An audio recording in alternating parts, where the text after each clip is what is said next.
Hello guys, welcome back to my new videos. কেমন আছো সবাই? সবাই খুব ভালো আছো আই হোপ।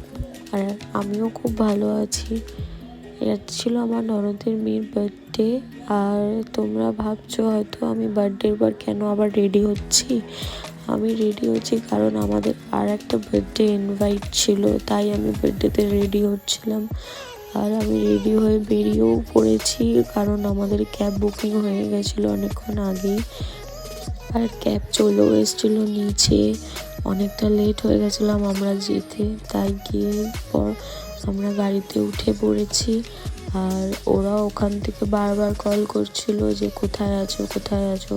আমরা অনেকটা লেটও হয়ে গেছিলাম। ওরা আমাদের জন্য অনেকক্ষণ ওয়েট করেছে, আমরা যেতে লেট করেছি। দেন ওরা আমাদের জন্য দাঁড়িয়েও ছিল অনেকক্ষণ বাইরে, তাই একেবারে ওখানে এন্ড করেই তোমাদের সাথে ভিডিওটা শেয়ার করলাম। এই যে আমরা ওখানে পৌঁছে গেছি, এখানেই ছিল আমাদের বার্থডে ইনভাইট পার্ক স্ট্রিটে।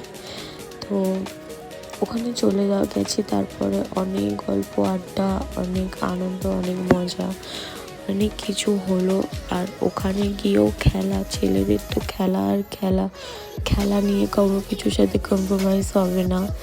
যে ওখানে গিয়ে ওরা খেলা দেখতে ব্যস্ত, আর আমি এখানে এই যে বসে রয়েছি ওদের সাথে গল্প করছি।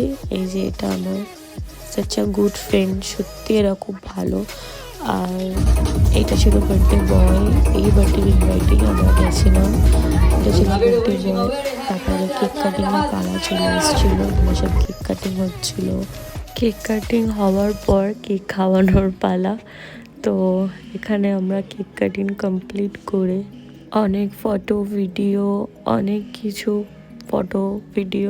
কিছু করা হলো। দেন তারপরে আমরা চলে গেলাম ডিনারের দিকে। আরও আমাদের ডিনার সার্ভ করে দিচ্ছিল। তো এই ডিনারে ছিল এই রাইস, চিলি চিকেন, আরও অনেক কিছু ছিল। আমি এটাই খেয়েছিলাম। রাইস চিলি চিকেন খেয়ে আমার ডিনার কমপ্লিট করলাম, করে তারপরে ওদের বাই বাই বলে বেরিয়ে পড়লাম বাড়ির দিকে। So tata, bye bye. ভালো লাগলে লাইক কমেন্ট শেয়ার করে দেবেন প্লিজ। টাটা। আশা করছি নেক্সট ব্লগও তাড়াতাড়ি দেওয়ার।